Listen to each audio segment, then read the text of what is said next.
How is it going, folks? Welcome back to Park to Prem. Today is episode number 25, sponsored by Lemsip. It's not sponsored by Lemsip, but I'll tell you what, it'd be neat if they were sponsoring me at the moment, wouldn't it? And to kick things off today, we have got our youth intake. Don't be alarmed by the fact it's the 16th of March. We've only actually played 12 league games since you were last here, which is a fair amount. I've been getting through this season rather rapidly, for reasons we'll talk about shortly. But here is the youth intake. Not as many elite talents as in previous years, but that doesn't mean that it's all dross. We have here Lawson Canal. I feel like it's worth noting as well. As our team improves, the star ratings obviously change slightly. A 5-star player for us right now is probably around League One championship quality. So for a player like this guy who has 4.5-star potential, rather exciting. Bit of a shame he's unambitious and has free determination. We will have to solve that, but it's the first good defender we've had come through an intake in recent years, so naturally I am going to sign him. Couple of other players to have on your radar. Rob Butler, look at this guy. Here is Rob, 16 years old. Doesn't look like an awful goalkeeper. Not sure how I feel about his tendency to rushing out, being at a 17 with 2 acceleration, but we'll let him do his thing. Probably will sign him up because he's got some good potential. And the other player considered a top talent is this guy. Carl Wilkes has absolutely, well, I was going to say insane physicals. Let's not get too carried away. The physicals, though, are very, very good. Temperamental personality does scare me slightly. He has the stare of a nutter, doesn't he? He looks like a walking red card. He just looks like an angry man. It's not true at all. He's very smiley. But yes, I will be signing up those guys. In terms of good talents and decent talents, I'm not sure which of these I'm going to pick up. I might pick up the defensive midfielders and the centre backs that we have because we are a little short in those areas. Players like Wildig here might be useful for us. There is also Ashanti Gwyn here, who, to be honest, doesn't look terrible. Probably will train him to play centre mid. Bodu here at 16 doesn't look too bad either. Wouldn't expect any of these players to get near the first team, but of course we have got the side quest this year of really trying to improve the youth team, which when you look at it, it looks ridiculously good. They are currently in the Southwest Division, doing rather well. We'll have a quick peek at it. Why not? Here is the under-18s. They're sat 12 points behind Bournemouth's Academy. But when you look at the teams behind us, given where we are in the Football League, I think it's pretty impressive, the teams that actually trail us when it comes to our youth team's performance so far this year. Proud of the under-17s. Lots of progress being made. And another area where progress is being made is in the youth recruitment. Yes, it's not really shown in this year's youth intake, but you can see here, we're in mid-March. Our overall balance has now dropped below £1 million. One of the reasons for that is wages. Another reason for that is increase to the number of coaches allowed. We've improved the youth recruitment as well, and I've gone on my own coaching course, which is nice. And with the improvement to the youth recruitment, I'm not being funny. You look at our facilities here, they are absolutely ridiculous, aren't they now? For Ranarama National League North side, our training and youth facilities have not budged. Over time in Football Manager, these facilities will decay and get slowly worse. But at this point, with where they're at, it costs millions of pounds to improve them, even by 1.5 stars. So it's not really worth improving those areas. But youth recruitment has gone from 1 grey star to suddenly being 2.5 stars, which if we just go to the facilities here, you can see it is excellent youth recruitment. We also have exceptional academy coaching, and slowly but surely, I am running out of stuff to request from the board. Now, in terms of the plan of attack for today's episode, a win today guarantees ourselves the title, and I felt like today would be a good little occasion to run through the squad, talk about some of the youngsters that have been in the under-18, some of the youngsters playing in the first team, give you guys a bit of a squad update heading into the next episode tomorrow, which I'm going to assume at this point, barring the most ridiculous bottling of a league title ever, will be a transfer special. With all that said and done, this has been a long intro. Let's run the intro and get straight into things.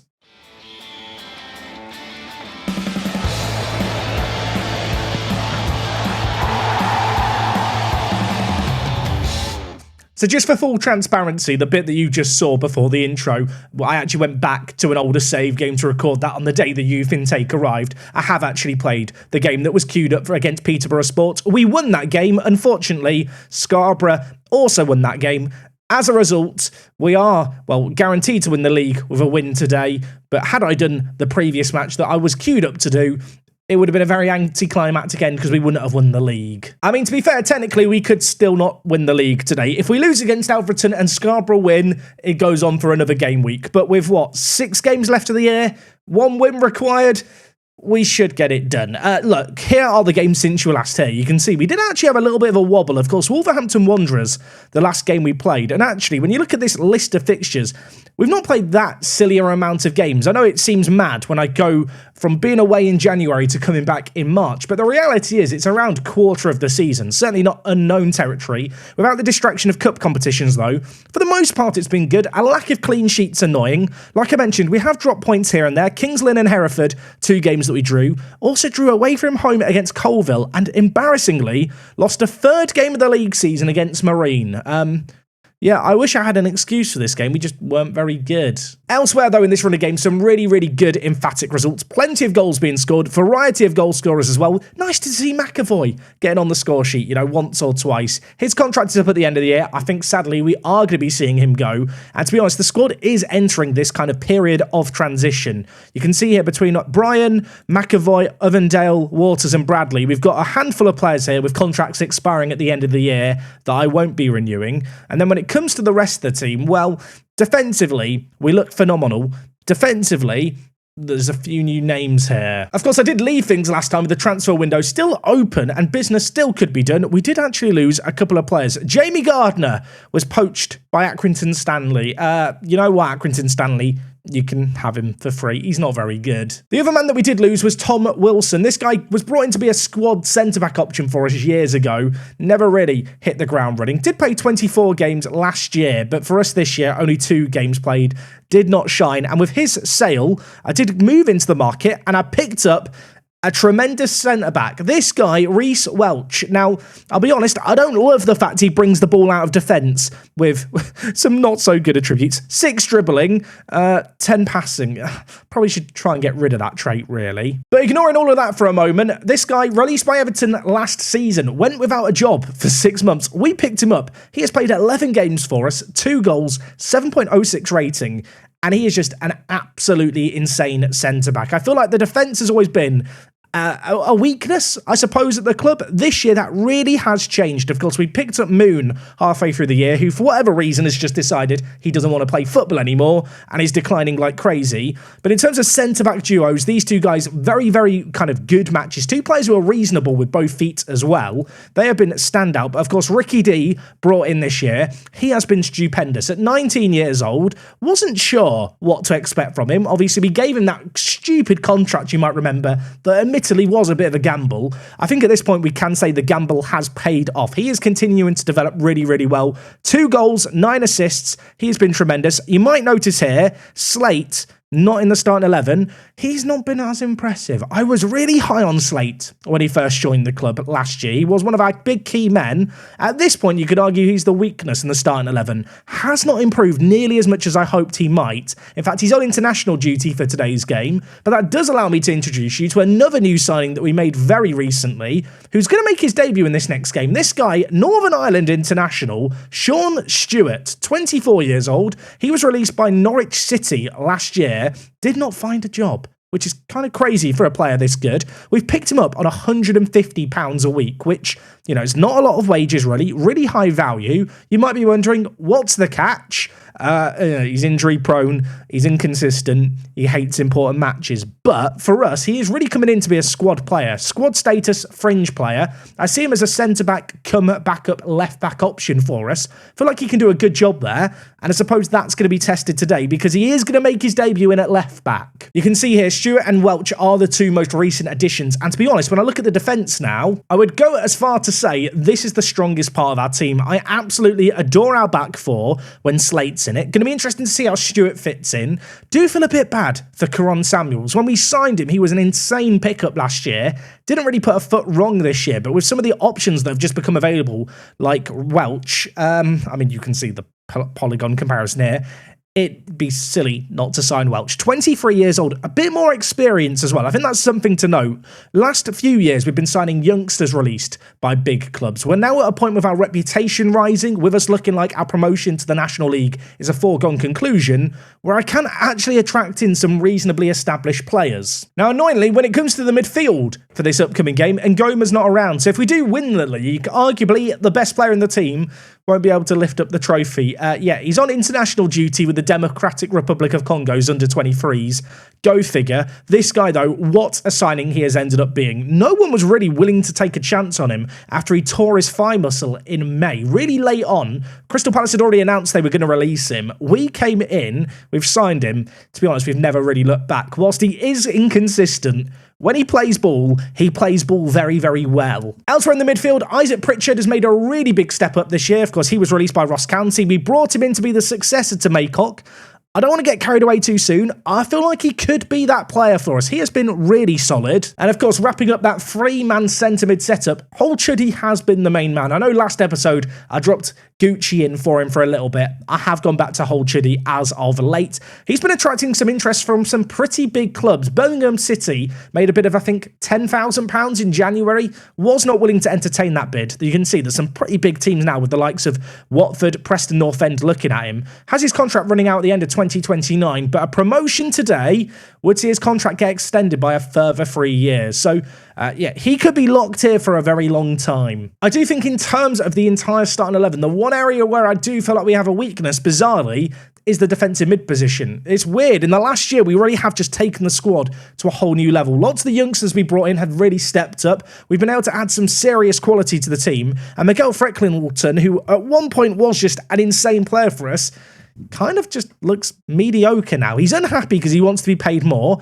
He probably should be on more than £90 a week, but at the same time, he is the player who probably I will be looking to replace soonest in the summer. In terms of the other centre-mid options, you can see here plenty of appearances for players like Gucci, 23 starts to his name. Sam Kelly has also started 18 games. We really have rotated the squad this year. Sam Kelly, of course, a player who came through our first ever youth intake, hasn't maybe kicked on like perhaps I'd hoped, but he's still a very, very useful squad player. And I do feel like with how we line up in-game, he is a player who you can really rely on to bring on to make a difference on off the bench. Striker-wise, I think it's safe to say we are pretty sorted in this area. Ignore Pritchard and Ngoma, who just sneak in. I can't filter them out. In terms of the actual striking options, we've got Abbas, Norman Hamilton, who sadly is injured. I always had a little bit of a concern because he was flagged at one point as being injury-prone. You wouldn't really notice that looking at his development. He has been stupendous in his development during his first year of senior football. In spite of that, he is out for the next 4 weeks, or 3 weeks as it is now. He's been injured for the last week. So that's maybe a little bit of a concern there, but between him, Abbas, Oyatunde, who is an amazing sub to have at this level, super consistent player, the fans love him, I love him as well. He's not been as essential to the team this year. Of course, we did make that promise to sell him. No one ever did end up bidding on him, though. But yeah, between these three players, we've got three really solid options. McAvoy, then, is really a player who I think we are going to be saying goodbye to. I mean, what do you say? Early part to Prem Legends, you know, we have these kind of players every year, the early goal scorers that will be remembered. I feel like McAvoy here will enter the Park to Prem Hall of Fame. He's been a loyal servant, but his contract's up at the end of the year. You can tell by his value. I just wasn't really getting any good bids for him. I did explore a sale for him in January. Nothing was going. But of course, in his place, we've got players like Callum Goldsmith ready to step up into the team. This guy's actually in the media Dream 11 as a left midfielder. Obviously, we don't play with wider players. I've started him sparingly as a striker. He's not wooed me yet. I feel like he's got the potential to woo me, but I'm yet to be it. So, Callum, if you want to woo me today, that would be great. I don't know if it's just me. I get really annoyed by his name. Callum with a K. Callum with a K. Not a fan. I realise that with me doing videos on the internet, there's probably a Callum with a K watching. It's nothing personal. Except it kind of is. Spell it with a C, you weirdo. And then, of course, when it comes to the youth team, we're already stacked with some really good players when it comes to strikers. So with McAvoy leaving, there isn't really a pressing need to go out and sign a striker. Sam Pitt has been playing for the youth team. Only 2 goals in 7 games for Sam. That's a little bit disappointing. Of course, we did pick him up for £20,000. I'd love to see him develop a little bit more. Probably a player who I'm going to look to loan out for the coming year. Elsewhere, though, Joe Richards looks like he could be ready for the step up for the National League. This guy was probably already good enough to play in the first team if there was a spot for him. We signed him up from Radcliffe, who, as you can see here, played him regularly in the Vanarama National North. Our standards are a little higher than Radcliffe's, but for the youth team, he's been tearing it up. 21 goals in 24 games. So, yeah, expect to see Joe Richards breaking through next year. Another player who I am keeping a close eye on is Paul Clark, a player who doesn't have insane potential, but just looks like a good centre-back option. 17 years old, the kind of player that with a few of our centre-backs with contracts expiring, leaving the club at the end of the year, Maybe could see him coming into the first team. Not really a need to rush him in, though. He can easily play another year for the under-18s. And in fact, if we sort the team here by potential, of course, star ratings at this level are a bit of a question mark. A few more players to have your eye on. Elsad Ramirov, you remember the Azerbaijan player? With all the strikers I've had in the youth team, he's not really played enough. We would really benefit from the under-21s playing in a competitive league where I can actually get them football. You might notice here Michael Mellon is on trial. I was looking at him.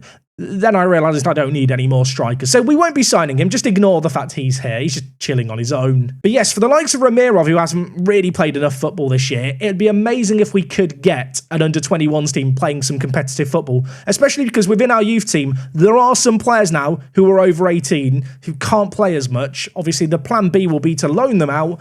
But at the same time, it might be useful to get some of these players homegrown at club for when we're in Europe in like 10 years' time. I realise that sounds like I'm planning really far ahead, but it is a problem we will inevitably have. I can try and stop it happening by not loaning these players out and making sure some of them get homegrown at club. You might remember Harry Johnson from a few youth intakes ago. In fact, I think it was maybe last year's intake. He was a winger. I don't play with wingers. I've trained him to play centre mid. Is it a war crime? Potentially. But at 16 years old, he has loads and loads of potential to find himself, I think, as a Mazzala. 9 games played competitively with the under-18s, playing as a centre mid, 4 assists, 1 goal. Yeah, someone asked recently, Jack, what did you do with the wingers that you got in last year's youth intake? The answer is I trained them to play as box-to-box midfielders.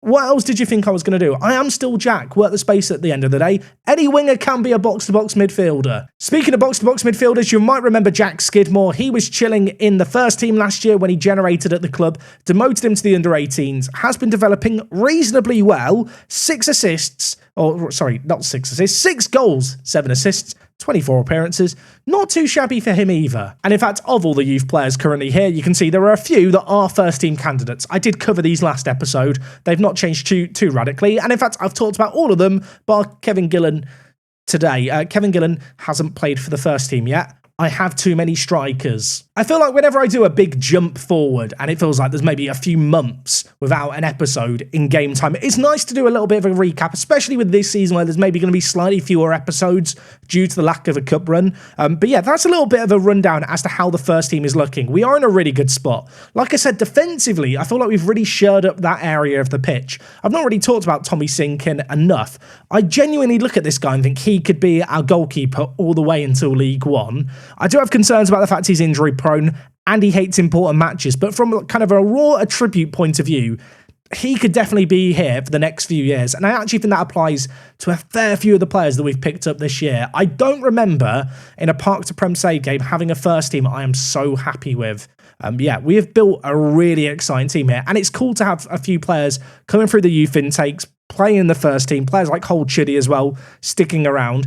I really want to retain a little bit of that DNA as we climb up through the leagues. And to be honest, like this year where we only signed 3 players initially, looking ahead to next summer already, I don't see us signing a whole load of players.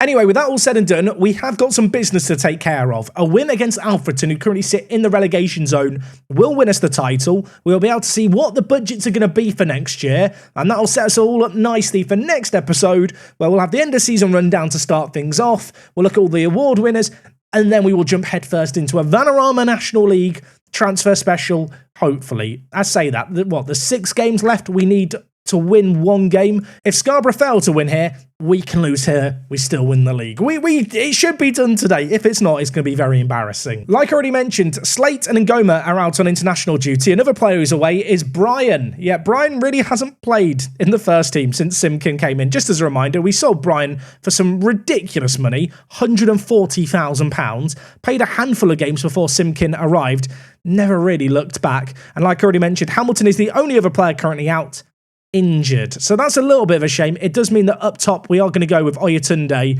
and Abbas. In the midfield, I realise, Perry, you're not meant to be here. Sorry, Perry. That was a misclick. Perry, you might remember him. We signed him last year on a free transfer. He's a good squad player. He's the kind of squad player that you don't really want to have to play. It's a bit like Johnny Evans at Man United. You know, occasionally he features in the first team when things aren't going to plan, but really he is the plan Z. Of course, two players in the back four making their debut today. Stewart making his full club debut, Welch making his live commentary debut. I'm hoping he's going to play flawlessly. He's been flawless so far. Be very on brand, wouldn't it, for Football Manager if he just passed it straight to their striker or gave away a penalty or something of that nature. I feel like Football Manager is the kind of game that likes to torment you like that. I would be keen to know down in the comments what you thought of the opening of today's episode. Occasionally I get comments saying, you talk too much. Football Manager is literally a game about spreadsheets, and I feel like in order to get you invested in the squad, knowing the players, keeping track of things, sometimes it's good to just do a little rundown to refresh your kind of memory of all the characters. It's the equivalent of, when you go away from watching a TV series for a little bit, and then you come back to it and you go online and find a recap. The start of today's episode was basically the recappy bit of, hey, remember all these people? Well, here's how they're doing. Ricky D on the near side throws it down to Abbas. Ricky, what can you do? He lays it inside to Kelly. Hold Chuddy, the special from Hold Chuddy. It's his 6th goal of the year. It's a banger. This man only scores screamers. He has a circle. There's like a circle on the pitch that's the Hold Chuddy zone. It's this area here, just outside the D. Give it to Hold Chuddy there. He will score. Keeper, maybe caught a tad flat-footed, but let's not discredit the finish. Hold Chuddy with the ball in the centre. He's already got 1 goal. He's got a booking as well. He's getting everything in this game. All he needs is an assist to get bingo. Pritchard running wide. Tries to lay it to Ricky D, who can't get there. Holt wasn't inspiring, was he, with his attempted save? Not particularly inspiring with that clearance either.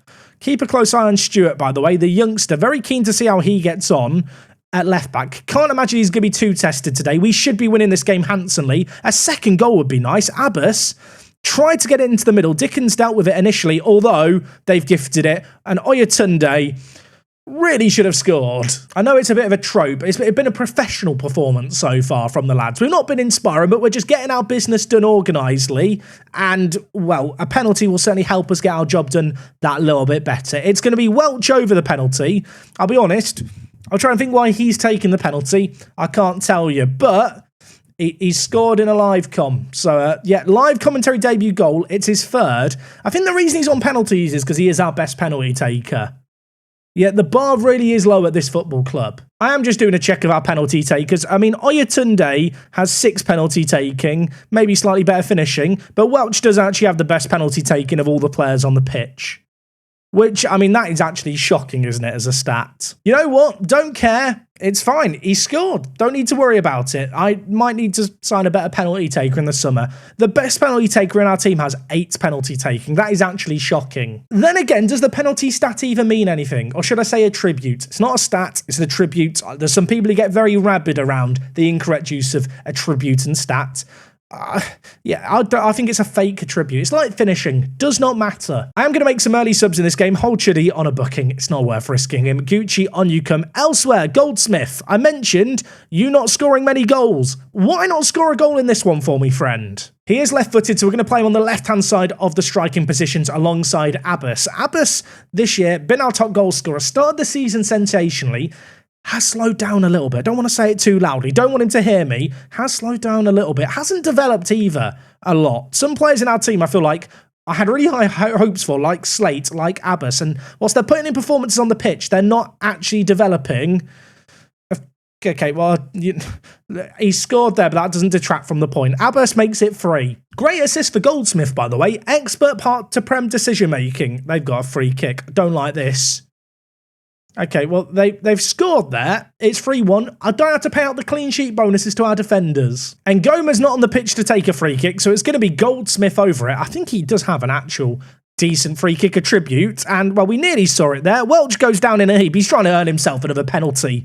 Disgraceful. 2 minutes left of this game. We're looking for a 4th. The league is won at this point. And to be honest, it's not been a particularly challenging season. I feel like we set ourselves up for success with last year's recruitment. This year we added, I was going to say a cherry on top, a few different cherries on top. Ricky D was one of them. Callum Goldsmith came in a little bit later. By the way, did just score on off the bench. And here it is official. We are going to win the league here. And Gomer's off in the Democratic Republic of Congo. He's not going to be around to kiss the trophy, lick the trophy, whatever it is he wants to do. Maybe that's for the best for everyone. He's a bit weird, isn't Gomer? We are going to hoist this trophy aloft. Who is the man hoisting it? I'm not actually sure. I'm not going to complain. Does not matter. 4-1. It's been a foregone conclusion for a while. Doesn't mean it matters any less. It's another promotion. It's another title win. National League, here we go. This next division is probably the hardest division to get out of. 102 points for us as well, I believe, is a new league record, certainly in the context of the current duration of the save game. There's some stats in Football Manager that don't track before the save game started. Either way, 102 points is absolutely insane. Very, very happy with that. We secure the Vanarama National League North. Budgets have been set.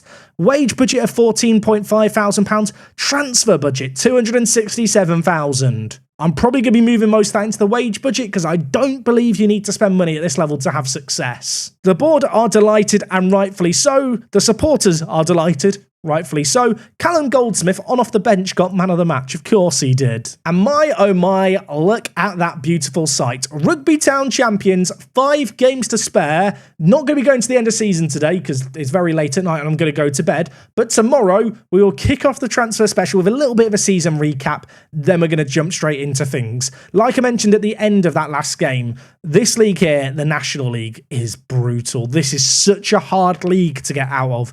Last year in Football Manager, it took us a few seasons with Guernsey. We were stuck here for a little while. There's lots of familiar faces I can see here, and it's going to be tough, I'll be honest. I mean, you can see here, look at the battle for the playoffs right now. There is not a lot of kind of gaps between any of the teams, and in fact, the team who are top in Bromley have lost 10 games. For a bit of context, in our league, we've lost 3 in 41. Next year is going to be tougher. And with that in mind, recruitment is going to be all the more important, which is why you should be back here tomorrow, same time and place as always. It's going to be a big one. Hopefully you guys enjoyed today's episode. A little bit of a different approach with this one. Always feel like it's good to show you a little bit of the behind the scenes, talk about the squad in a little bit more detail, some further context added, just allows you to get a little bit more invested into transfers as they happen, player kind of development as it happens, and honestly, with a season like this one where we have breezed through things, just keep tabs on who's who and kind of know what's going on at the club. Back tomorrow with more. Until then, it's me, Jack. I'll talk to you all in a bit. I'm out.